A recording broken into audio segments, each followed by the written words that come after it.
So I can change the sort to look at it by quarter.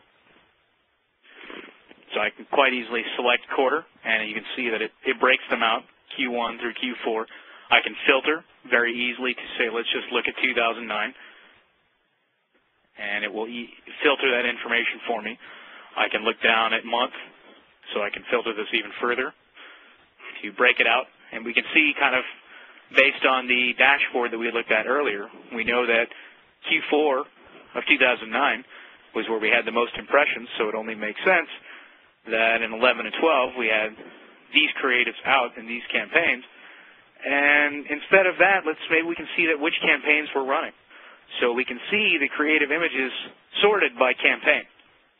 So the winter component sale had the most images out there. And maybe we want to see that campaign itself, and we'll select it. And you can see that it automatically filters by the winter component sale. So now I just see a scatter of images for the winter component sale. What this image analysis provides me right now is just a quick correlative view of different colors, different sizes that I ran. I can choose to zoom in on something. I can double-click it and immediately go down to the image itself, and I can see the metadata associated, what year, what month, what campaign was that image a part of, what site did it run on, where was it placed, what channel was it placed in. I can zoom back out. I can continue my analysis and say, okay, we're looking at that winter components campaign. Now let's sort this by placement. And I can view that back into a graph mode. And it's going to immediately show me my graph that a majority of my impressions were shown at the top of the pages that they were on. But let's filter by click-through range now. Let's see which images drove the most click-through. So let's only filter this 25,000 to 50,000 click range. So we can see that it was actually creatives on the bottom, not at the top, that drove the most click-throughs. And if I added the next level down, you can see that it's going to show that it's images on the bottom. Light-colored images from our winter campaign drove more click-throughs than the majority of impressions that we had. Because if we remove that filter, we can see what we kind of spent a lot of our time in was putting dark-colored images at the top of pages and in the middle left of pages. But when we filter by really what drove the most traffic, we can see that it was actually light-colored images on the bottom of the page.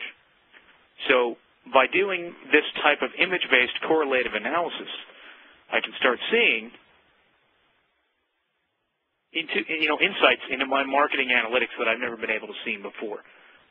And this might tell me the more behavioral aspects of human nature and browsing, that they're not, people may not be interested in the ads they see at the top of a page, but after reading an article, they might see your ad and click on it. So now we know that I have another dollar to spend. My dashboard told me that it was internet marketing and bought media that drove the most traffic to my website and drove the most conversions. And when I look at bought media itself, I find that during certain campaigns, I noticed that light-colored images placed at the bottom of a website really drive the most click-throughs. So now I'm starting to get more smarter with my analysis and more effective on how to build campaigns that work. So that's a quick demo of what the digital marketing dashboard framework can do.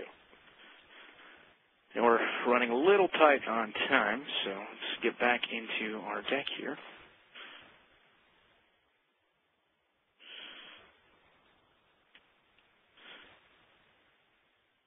Marcy? Okay. Okay, there we go. Okay, there we go.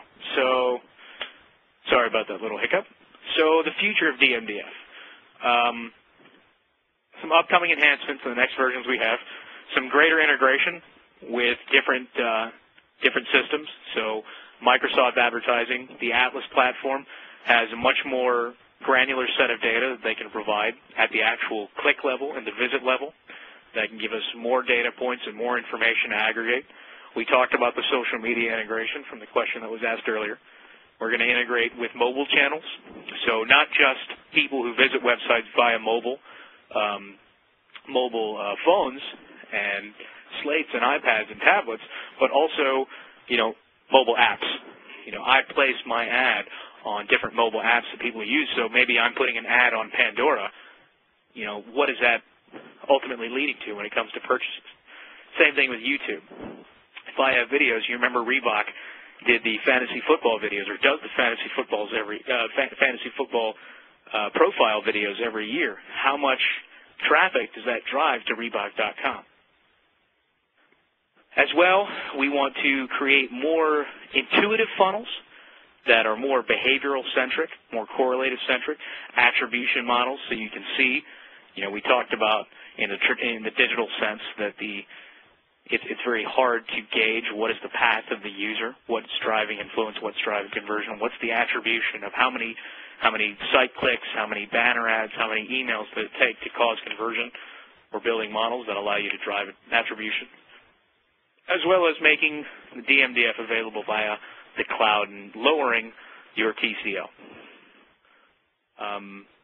So in summary, GNet's digital marketing dashboard framework really provides the foundation to build robust marketing and analytics for digital channels.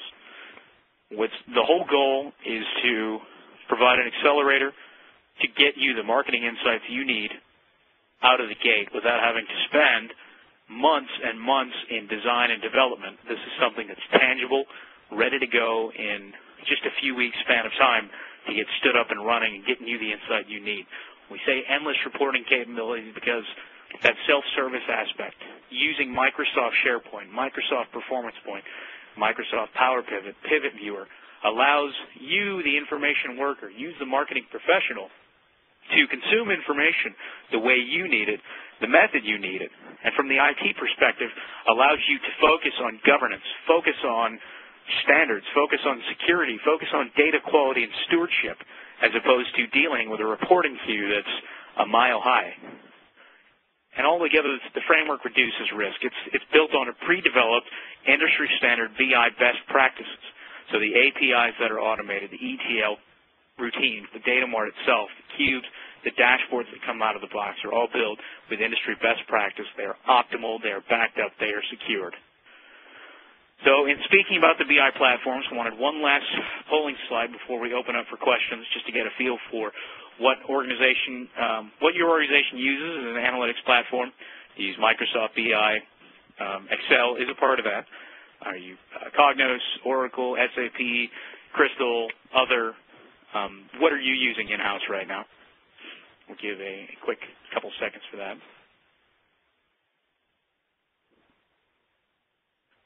Okay, great.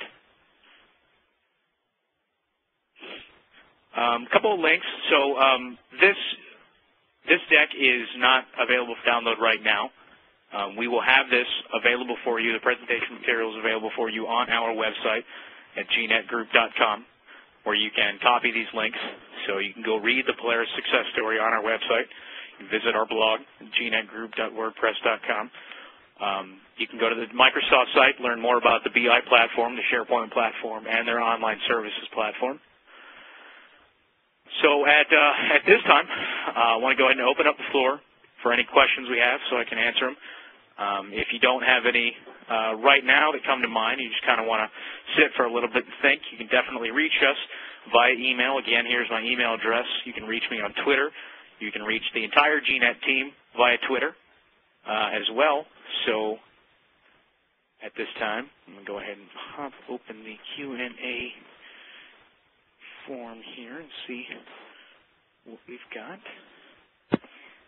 Ladies and gentlemen, just let me jump in here and remind you that if you have any questions for Anand, just click the Q&A tab in the upper left toolbar in the live meeting interface, and that will open a window where you can type in your question. Okay, seems we've got a couple here. let me open this box as well. Okay, so saw me mentioning kind of WebTrends and ExactTarget. What if we don't use those? What if we use Omniture, use Google Analytics? That's okay. We can integrate with those as well. This tool is built for Polaris systems, but we have other clients that do use Omniture, that do use Google Analytics, that do use Dart. The source system, it merely requires the API. The metadata would require the mapping to the data model. So that's easy. Have another question. Excuse me. Can this integrate with my financial back-end systems? So if you remember the architecture slide we saw earlier that shows internal systems, CRM, financials, online sales, Aloha if you're a point-of-sale shop and you want to mix online sales with retail sales. All of that is capable and possible. The data model is meant to facilitate a full end-to-end funnel to show the sales conversion itself. So it can definitely integrate with the financial back-end system as well as graft itself into and onto an existing data mart or data warehouse. So it can integrate with both of those.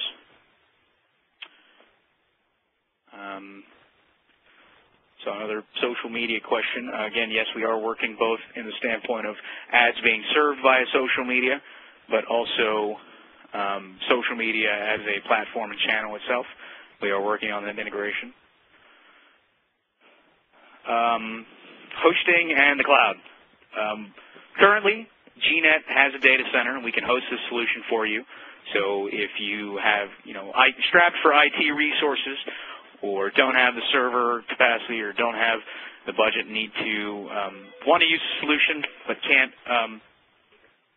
don't have the resources to implement it, we can host the solution for you and set up a proper server for you to use and licenses and turn it into a monthly cost. Are the reports and dashboards out of the box, or are they custom built? Those dashboards that we showed in the demo are available out of the box, but part of our configuration phase for implementing DMDF is to work with you to customize those dashboards and metrics and scorecards to best fit the objectives that your organization has and the metrics you're following and capturing and the visualizations you need to have. So those are available out of the box as samples, but it's fully intended to be customized for your organization. Okay, that seems to be all the questions I can see in the queue. So as we said before, you can go to our website, gnetgroup.com. The presentation materials and video will be available for you.